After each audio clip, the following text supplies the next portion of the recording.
बिस्मिल्लाहिर्रहमानिर्रहीम।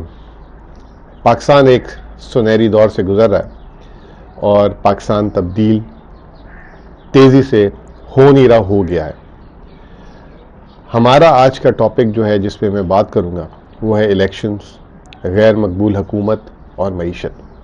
आने वाले दिनों में मईशत में होने क्या वाला है उसका एक जायज़ा दूंगा। लेकिन आज मुझे मेरे मरहूम वालिद साहब की बहुत याद आ रही है।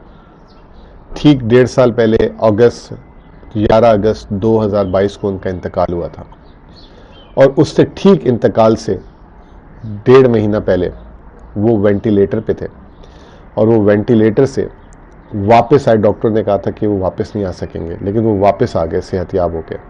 10 दिन वेंटिलेटर में रहे, उसके बाद 20 दिन अस्पताल में रहे। जब वो वापस वेंटिलेटर से आए तो उनकी ज़िंदगी में एक बहुत बड़ी तब्दीली आ गई थी। वो सोते नहीं थे और वो बहुत ज़्यादा बातें करते थे और उनको अपनी तमाम माजी की बातें, जब से उन्होंने होश संभाला था, वो तमाम बातें याद आ रही थी। लोग ये कहते थे कि ये जो है, इनको जो माजी की बातें याद आ रही हैं, साथ में जो है ये मतलब इनका पर्दा हट गया, इनको बहुत सारे आने वाले दिनों की भी चीज़ें जो है महसूस हो रही हैं। तो वो रिश्तेदारों को फ़ोन कर रहे थे, जिनके मसाइल थे उनसे बात करते थे। इसी तरह मैं जुलाई में जब हमारे 2022 में इलेक्शंस थे, बाई इलेक्शन में पंजाब गया हुआ था, तो वहाँ गया मैं, तो इन्होंने मुझे चाहते हुए बोला, वेंटिलेटर से बाहर आए थे, घर शिफ्ट हो गए थे, रोते हुए बोला कि अच्छा तू जा रहा है, अपना ख्याल रखना, चाहते मुझे फ़ोन करना, पोलिंग स्टेशन के अंदर नहीं जाना। मैंने कहा जी अबू ठीक है।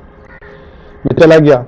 तारीखी दिन था, पीटीआई 15 सीटों में जीती, 20 में से हमारी हुकूमत बन गई। रात को 2:30 बजे इनका मुझे फ़ोन आता है।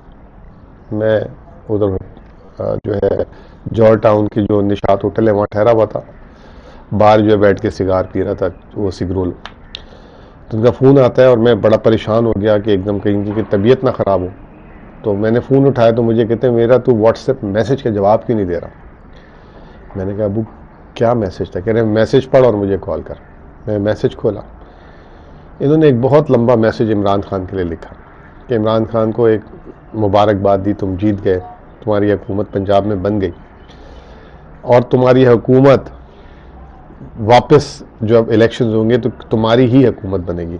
और उसमें उन्होंने लिख दिया, आपकी दफ़ा इलेक्शन में आओगे तो जीत कर आओगे तो मईशत, ये वो एक बहुत बड़ा नोट लिख दिया। मैंने कॉल बैक की अपने वालिद को। वालिद साहब से मैंने कहा जी अबू ये क्या भेजा आपने? बोला ये इमरान खान का नंबर मेरे पास नहीं है, तुम ये इमरान खान को भेज दो।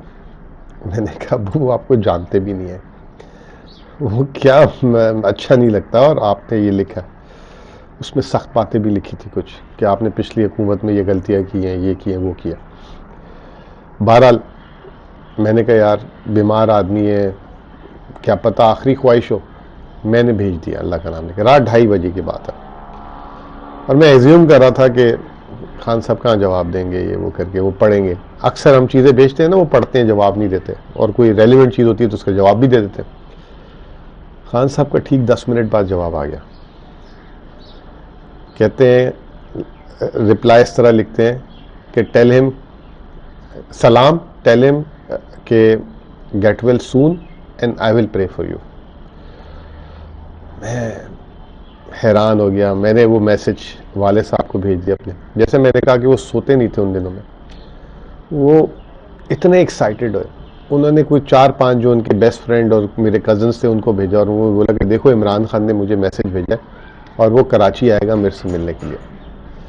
तो उसके चंद दिनों के बाद इंतकाल उनका हो गया। जब उनका इंतकाल हुआ तो मैं आपको एक बात बताऊं, लोग कहते हैं इमरान खान यूं है, इमरान खान लोगों को पूछता नहीं है, ये वो।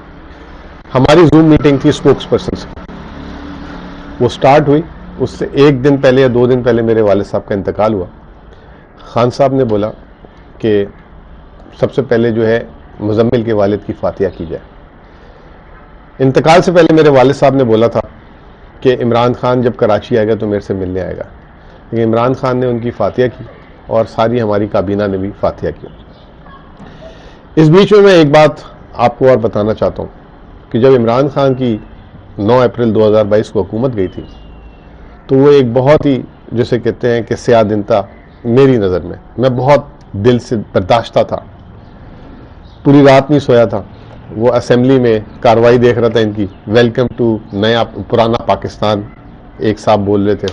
अली मोहम्मद की शानदार तकरीर देखी। अगले दिन सुबह 10 बजे मेरे व्हाट्सएप में खान साहब का मैसेज आता है और वो कहते हैं कि मुझे मेरी 3.5 साल की इकोनॉमिक परफॉर्मेंस बना के भेजो। मैं हैरान हो गया कि यार ये बंदा है क्या है। उस बंदे के दिमाग में हुकूमत गई हुई और अपनी मईशत तक चढ़ी हुई थी। थोड़ी देर बाद शौकत तरीन, या मैं शौकत तरीन साहब के बारे में भी बात करना चाहता हूँ। Great gentleman. जब मेरे वालिद साहब बीमार थे, वो 1.5-2 महीने हर रोज सुबह एक फ़ोन करते थे, रात को फ़ोन करते थे और कहते थे वालिद साहब का बताओ, और फिर वो मुझे तसल्ली देते थे। और जब मेरे वालिद साहब का इंतकाल हुआ तो मेरे वो घर आए और उस दिन से उन्होंने जो है मुझे अपना स्पोक्स पर्सन नहीं, एक तरीके से अपने बेटों की तरह ट्रीट किया। बहरहाल मैंने शौकत साहब का ही फ़ोन आ गया थोड़ी देर में। उन्होंने कहा कि जी चेयरमैन पीएम बोल रहे हैं। उस वक्त हम उन दिनों में पीएम ज़्यादा बोलते थे क्योंकि पीएम की आदत थी। पीएम बोल रहे हैं इकोनॉमिक टीम बनाएं, इकोनॉमिक प्लान्स में काम करें और 4 महीने के अंदर इलेक्शंस मुल्क में हो जाएंगे और हमारे प्लान्स तैयार होने चाहिए। शौकत साहब ने दिन रात लगा के एक बहुत बड़ी टीम बनवाई पूरे पाकिस्तान में, रोज़ाना जूम कॉल्स, सबको आइडिया दिया, 18 प्लान्स बनवाए और उन्होंने पाकिस्तान का एक माशी प्लान काफ़ी हद तक मसाइल के साथ एक बनाने की कोशिश की, बना भी लिया। उस बीच में जो होता रहा पीडीएम के साथ, पीडीएम करती रही, लेकिन ये लोग हिम्मत नहीं आ रहे। जब खान साहब जेल चले गए उसके बाद भी शौकत तरीन साहब ने ये जो मैनिफेस्टो 168 पेज का, ये शौकत तरीन साहब ने बनवाया था और उसको कोऑर्डिनेट किया। बहरहाल वो अपनी कुछ मजबूरियों की वजह से वो भी पीटीआई का साथ छोड़ गए, लेकिन वो मैं समझता हूँ कि वो भी एक, उन्होंने पाकिस्तान के लिए सेल्फलेस काम किया। 1 साल से ज़्यादा हो गया वो मुल्क से बाहर है, जिला वतनी में, लेकिन उन्होंने जो है ना पाकिस्तान के लिए बहुत काम किया। अब मैं आ जाता हूँ जो इलेक्शन है। सबसे पहले आप लोगों को बहुत बहुत मुबारकबाद, बहुत ही ज़्यादा मुबारकबाद। आपने वो करके दिखा दिया जिसका इमरान खान ने ख्वाब देखा था। इलेक्शन से पहले की एक बात आपको और बताता हूँ। मुझे याद नहीं है कि मैं जूम कॉल थी या मैं जमान पार्क में था। इमरान खान की हिरासत से पहले अर्जेंटीना में इलेक्शंस हुए थे और जो अर्जेंटीना में जीता था वो जेल में बैठ के जीता था। तो इमरान खान ने कहा था कि अगर इन्होंने मुझे भी हिरासत में ले लिया तो मैं जेल से भी बैठ के जीतूंगा इलेक्शन और जो है 3/4 मेजॉरिटी उठाऊंगा। कमाल का ईमान, कमाल की कन्विक्शन मैंने नहीं देखी, खुदा की कसम। मेरे वालिद साहब ने अपने, ठीक इंतकाल तो उनका जो है 11 अगस्त को हुआ था, लेकिन वो 21 जुलाई को फिर वेंटिलेटर पे चले गए थे और उसके बाद से वो वापस वेंटिलेटर से बाहर, वो होश में नहीं आए थे। एक दिन पहले अपने वेंटिलेटर में जाने से पहले उन्होंने मुझे बुलाया, रोने लग गए। 3 हिदायतें की, 2 खानदान से रिलेटेड, 1 सियासत से रिलेटेड। एक बात बताता चलूं कि वो जो है कभी भी इमरान खान के सपोर्टर नहीं थे। वो हमेशा से नवाज शरीफ के ज़माने के पुराने उनकी चल रही थी, पंजाबी स्पीकिंग भी थे, लेकिन आखिरी 4 महीने में वो उनका नवाज शरीफ से बेदिल हो गए थे। उन्होंने मुझे बुला के बोला कि तुम्हारी पार्टी पे बहुत सख्तियाँ आएंगी, तुम लोग से हुकूमतें छीन लेंगे, बहुत बुरा वक्त आएगा और जो है मुल्क में एक तरीके से इक़्तिदार पे जो है सियासतदान से ज़्यादा फौज की गिरफ्त हो जाएगी। हो सकता है कि तुझे भी लालच दे किसी चीज़ का कि तू आ जा इधर और छोड़ दे इमरान खान को। मैं तुझे वसीयत करता हूँ कि जितना भी बुरा वक्त इमरान खान के साथ आ जाए, किसी भी हैसियत में, अगर तू कुछ नहीं भी कर सकता तो इमरान खान को छोड़ के नहीं जाना। अगर तू बोल भी नहीं सकता तो इमरान खान को नहीं छोड़ के जाना और किसी और को ज्वाइन नहीं करना। इमरान खान उन्होंने कहा वापस आ जाएगा। ये मेरे वालिद साहब ने अपने वेंटिलेटर में जाने से एक दिन पहले मुझे बात बोली थी और जो उन्होंने हालात बयान किए थे वो हालात पिछले 22 महीनों में आए। बहरहाल वो बातें सच हो गई सारी जो मेरे वालिद साहब ने मुझे बताई, जो खान साहब ने बोली, उनका ईमान, सुभान अल्लाह। इलेक्शन में हम जीत गए, 180 सीटें हमारे पास हम जीत रहे थे, उसको कम करके कि सादा अक्सरियत से भी कम कर दी गई। अब वो ट्रिब्यूनल्स में, सॉरी कोर्टों में जाएंगी, मुज़ायका केस चीज़ें हो रही हैं। मेरा अपना ख्याल ये है कि ये भी एक आखिरी नंगा करने के लिए, ये निज़ाम को नंगा करने के लिए चीज़ें हुई हैं। इमरान खान आ रहे हैं, इंशाअल्लाह ताला इमरान खान 3 सूबों में हुकूमतें, 2 सूबों में हुकूमत और वफाक में हुकूमत बनाएंगे। कहा यह जाता था, अब मैं आ जाता हूँ, आप कहेंगे कि अपनी शुरू हो गया कहानी सुनाना और आगे जो असल बात है सुना नहीं रहा। नंबर 1 कि इलेक्शंस के नतीजे इमरान खान के हक में आ गए, उसको अगर नहीं माना जाएगा तो उससे पॉलिटिकल इंस्टेबिलिटी बढ़ेगी। और एक बड़ा मेरे रिटायर्ड ही फौजी अफसर हैं, उन्होंने कहा था कि 3 चीज़ें जो है ना पल्स होती हैं। एक होती है स्टॉक मार्केट, एक होती है स्ट्रीट और एक होती है मीडिया। जब भी किसी चीज़ को असेस करना हो तो इन 3 चीज़ों को देखा जाए। माजी में बेतहाशा इलेक्शन हुए, बहुत नाकाम हुकूमतें भी आई, इलेक्शन के अगले दिन स्टॉक एक्सचेंज बढ़ती है। मैंने आप लोग को पहले भी कहा था जो हालात जिस तरह के कर रहे हैं नहीं बढ़ेगी, और मार्केट 2000 पॉइंट माइनस खुली और फिर 1100 या 1200 पॉइंट बंद हुई। इसी तरह हमारा जो बॉन्ड, आलमी बॉन्ड जो है, यूरो बॉन्ड और सुकूक जो बहुत ज़बरदस्त परफॉर्म कर रहे थे, उसमें भी थरथरेज़ी मच गई और वो भी जो है काफ़ी नीचे आ गया जुम्मे वाले दिन। तो मार्केट का वर्डिक्ट ऐसा था। दूसरा, इलेक्शंस जीतते स्ट्रीट्स में गहमा गहमी होती है। कराची की आपको बात बताऊं, कराची से एमक्यूएम को सीटें दी गई। कराची में उस रात, इलेक्शन के रिजल्ट्स की रात और कल की रात भी एक रैली नहीं निकली जिसमें जो है जश्न मनाया गया। इससे आप अंदाजा लगा लें कि वोट किसका था, मिल किसको गया। दूसरी चीज ये कि जैसे मैंने आपको कहा कि एक होती है मार्केट्स, एक होती है स्ट्रीट्स, स्ट्रीट्स भी आपको बता दी। तीसरा होता है मीडिया। मीडिया 8 फरवरी से पहले पीटीआई का नाम नहीं लेता था, पीटीआई के बारे में बात नहीं करता था, पीटीआई के कायद के इमरान खान के बारे में बात नहीं करता था, हमें टीवी पे नहीं लेता था। मैं वो शख्स हूं कि जरा ऐसे ऊपर नीचे कोई चीज होती थी, इधर से एक टीवी चैनल का फोन, इधर से प्लीज सर आपको लेना, आप इनके पास ना जाए, आप नहीं जाए। मीडिया शुक्र अल्हम्दुलिल्लाह 9 फरवरी से जो है बात करना शुरू हो गया।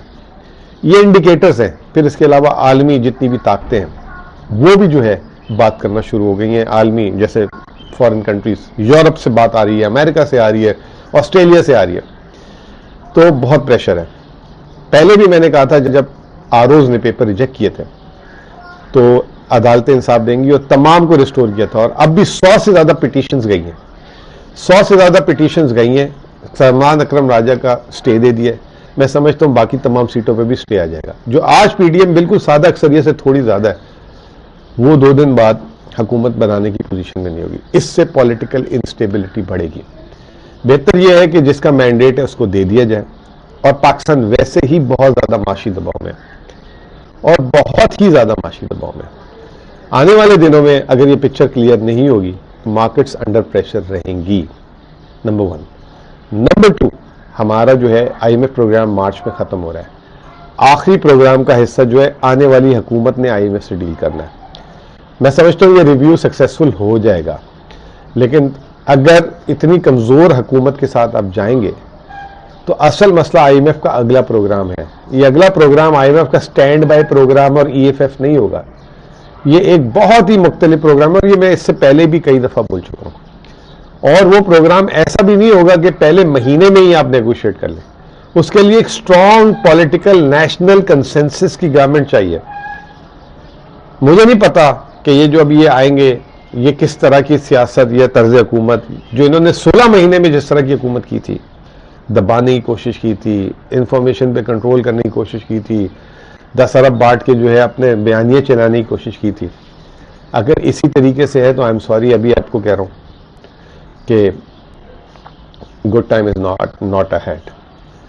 तो ये तफसील थी छोटी सी, पोस्ट मार्केट रिएक्शन था, और पोस्ट मार्केट रिएक्शन के मैं कैसे देख रहा हूँ चीजें, आई डोंट सी थिंग्स मतलब सॉल्विंग क्विकली, बल्कि उसमें कॉम्प्लिकेशंस आएंगी। तो बहुत बड़ी अपॉर्चुनिटी है, चीजें ट्रैक पे आ सकती हैं अगर हम मुनसिफाना तरीके से करें, और इंशाल्लाह मैं अदालतों से बड़ा होपफुल हूँ कि वो जो है सही फैसला देंगी। और जिसको वोट पड़ा है उनके हक में फैसला देगी। इमरान खान की हुकूमत बनेगी, और अगर हम इमरान खान की भी हुकूमत बने तो इनको साथ लेकर चले, ये तमाम पार्टीज को जिन जिनको मैंडेट मिला है। मौलाना फजलुर रहमान को 2 सीटें मिले, उनको भी लेके चले, ठीक है ना। एएनपी को कुछ नहीं मिला, उनको भी लेके चले। जहांगीर तरीन और वो है, चले, उनकी तो पार्टी पॉलिटिकल नहीं थी, लेकिन अगर उनसे भी कंसेंसस करने कर लें, इदारे भी आपस में कंसेंसस कर लें और लोग भी इदारों के साथ कंसेंसस कर लें। टाइम है नेशनल यूनिटी का, यूनिटी दिखानी है। यूनिटी दिखाएंगे, एक दूसरे के हक पे डाका मारेंगे तो काम नहीं चलेगा। यूनिटी दिखाएंगे तो हम पहाड़ से भी बड़े जो है ना मसाइल हल कर लेंगे। बहुत बहुत शुक्रिया।